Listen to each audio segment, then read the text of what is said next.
Di antara kisah yang berhubungan dengan kesolehan orang yang patuh kepada Allah dan kenikmatan hidup dia, kisah seorang anak muda di Mekah. Dari sekian ribu kisah, mungkin bukan jutaan kisah orang soleh, di antaranya kisah anak muda ini yang sempat membuat hati saya merasa menambah keimanan. Orang ini keluar dari masjid habis sholat duhur di Masjid Haram Mekah. Kemudian dia menemukan sebuah kantong. Kantong ini berwarna biru, beludru, ya, biru yang terang, yang bagus gitu. Kemudian dia buka kantong tersebut dan dia temukan di dalamnya ada permata zamrud, termasuk permata yang mahal. Di dunia ini pun sampai sekarang di masa kita juga dikenal dengan permata yang mahal. Di dalam Islam, Bapak Ibu sekalian, kita kalau menemukan benda yang jatuh, namanya luqatah dalam bahasa Arabnya. Hukum syar'inya kita dianjurkan tidak menyentuhnya. Hukum syar'i. Bapak Ibu temukan HP, temukan duit, temukan dompet, gak usah diganggu, biarin di tempatnya. Hukum syar'inya begitu. Karena bisa saja pada saat kita ambil, mungkin orangnya datang 5 menit kemudian.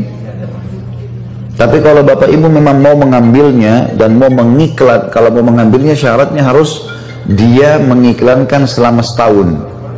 Kalau sudah setahun diiklankan tidak ada yang punya, bisa jadi haknya dia.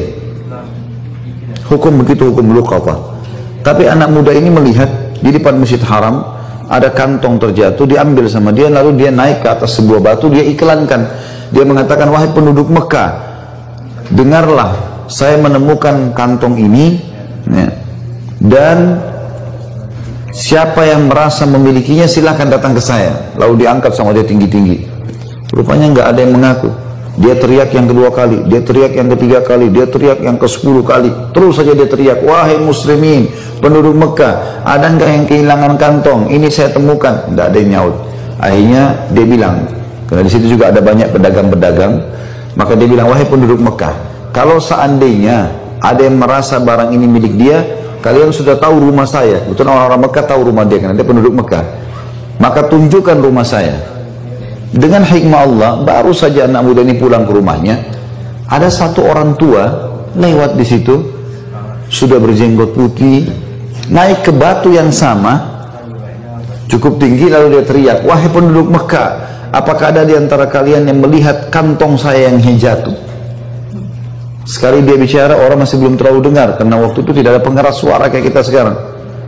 2 kali, 3 kali, ada satu pengusaha di situ, ada pedagang yang datang mengatakan, wahai kakek tua, tadi sebelum anda naik ke atas batu ini, ada orang yang, anak muda yang menemukan kantong, mungkin itu yang anda cari.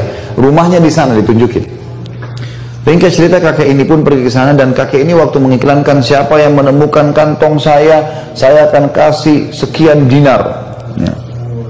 Kalau tidak salah itu 50 atau sekian banyak dinar, ya. Jumlahnya cukup besar. Maka pada saat itu Bapak Ibu sekalian, dia pun datang, si kakek ini datang ke rumah si anak muda tadi. Setelah salam, dia datang ke sana, kemudian dia menawarkan menanyakan apakah memang kau temukan kantong. Dia bilang iya. Baik. Kemudian anak muda ini mulai menanyakan apa ciri-cirinya. Disebutkanlah cirinya semua seperti ini, seperti ini, seperti ini. Ini juga sifat orang muslim, ya, orang mukmin. Dia tidak boleh juga begitu orang mengaku main kasih saja. Perlu ditanya sama dia, dipastikan supaya jangan ada kesalahpahaman. Setelah dia pastikan semua memang betul punya kakek ini, maka dia pun memberikan. Dia pun memberikan kepada anak kakek tadi. Si kakek ini juga mengeluarkan uangnya tadi yang dia mau kasih, karena dia sudah janji mau kasih. Anak muda ini tolak, enggak, saya enggak mau. Saya tidak pernah mengembalikan dengan niat dibayar.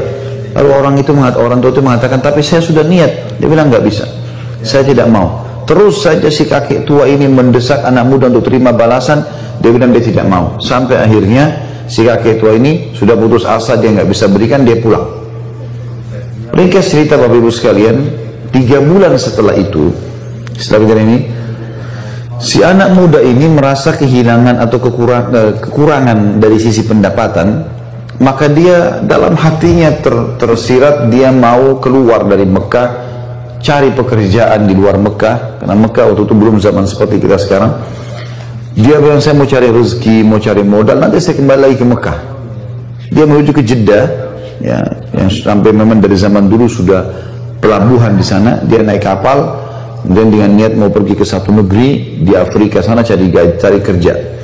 Di tengah lautan subhanallah kapalnya dihantam oleh ombak, hancurlah kapal itu. Hancurlah kapal itu. Waktu kapal itu hancur Bapak Ibu sekalian, anak muda ini berhasil selamat dengan hikmah Allah. Dia berpegang pada sisa potongan kapal itu, kayunya, dia bersandar, tapi dia pingsan.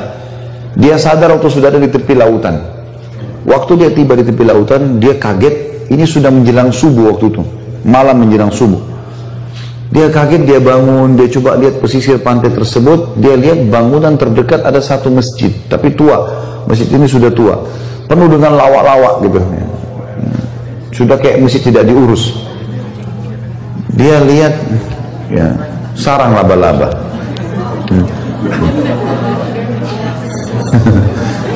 Baiklah. Yang jelas karena sudah tidak dirawat, maka kelihatannya sudah kumuh ya. Dia pun melihat waktu subuh sudah tiba dalam kondisi bajunya basah. Dia baru sadar dari pingsannya, dia bersihin masjid itu semampunya, lalu dia azan di masjid itu. Waktu dia azan, rupanya masyarakat sekitar situ dengar itu kalau ada azan, maka mereka pada datang. Sholatlah bersama anak muda ini. Azan, sholat sunnah, kemudian iqamah, disuruhlah anak muda ini jadi imam. Ditunjuk oleh orang situ jadi imam. Dia jadi imam, dia sholat. Begitu salam, lalu kemudian orang-orang ini bilang, Anda ini dari mana? Kamu ini dari mana? Dia cerita sama dia. Saya dari Mekah, saya naik kapal, kemudian kapal kami tenggelam, saya tiba di sini pinggir pantai, saya ada masjid, udah nggak dirawat, saya bersihkan, sudah waktu subuh saya azan. Kata mereka, kebetulan kami butuh imam, bisa nggak jadi imam di sini? Sekalian mengurus masjid ini, nanti kami kasih gaji. Baiklah. Tinggallah anak muda tersebut 3 bulan. Jadi sekarang sudah 6 bulan meninggalkan 6 bulan dari kasus ketemu sama si kakek tadi. Kakek itu tinggalkan rumahnya tadi di Mekah 3 bulan, kemudian dia baru keluar dari Mekah. Setelah itu tiba di pulau ini, 3 bulan lagi dia tinggal jadi imam. Setelah 3 bulan rupanya karena dia anak muda yang hafal Quran, dia juga punya ilmu syar'i, ilmu agama yang bisa diajarkan, maka masyarakat sempat suka dengan dia. Lalu dimintalah dia untuk menikah dengan salah satu anak gadis di pulau itu gitu. Apakah kami mau kau nikah dengan anak gadis ini? Bersedia? Dia bilang baiklah. Dia mau menikah karena memang dia masih bujang belum menikah. Kemudian pada saat itu Bapak Ibu sekalian didatangkanlah wanita, seorang anak gadis pakai cadar, tapi di bagian lehernya wanita itu ada kalung, dan kalung itu diikat, ada permatanya itu batu zamrud warna biru. Maka si anak muda ini, waktu perempuan tadi datang di depannya, buka cadarnya, matanya tertuju ke batu itu. Orang-orang di sekitar itu bilang, hai anak muda, kau zalimi perempuan ini. Kami datangkan untuk kau lihat wajahnya. Sunnah Nabi SAW kalau mau menikah, melihat wajah wanita dan telapak tangannya. Tapi kenapa kau lihat perhiasannya? Gitu kan? Kata anak muda ini, saya punya kisah dengan perhiasan ini, batu ini. Saya sangat yakin batu ini yang saya temukan 6 bulan lalu di Mekah. Dan kisahnya saya temukan, saya iklankan, terus datang seorang kakek tua yang mengaku. Begitu dia bilang kakek tua, tiba-tiba ya, orang-orang di masjid itu mengatakan Allahu Akbar, bertakbir semua. Kata anak muda ini, kenapa kalian bertakbir? Kata mereka, apa kau tahu siapa kakek tua yang kau temuin itu? Dan kisah yang kau sampaikan tentang batu permata, betul permatanya ini dia. Kata anak muda ini, tidak, saya tidak tahu. Kata mereka, itu adalah ayahnya anak perempuan ini. Ayahnya anak perempuan ini. Semenjak dia pulang ke pulau ini 3 bulan lalu, gitu kan, 6 bulan lalu dia pulang ke pulau ini, dia bilang dia selalu cerita tentang kamu, dan dia meninggal sekitar 3 bulan, beberapa hari setelah dia pulang. Dan itulah sebabnya kenapa masjid ini tidak diurus, karena dia dulu imam di sini, nggak ada yang bisa gantiin. Dan dia sebelum meninggal berdoa, dan kami dengar dia berkata, ya Allah, jadikanlah anak muda di Mekah itu jodoh anak saya. Itu kisah nyata.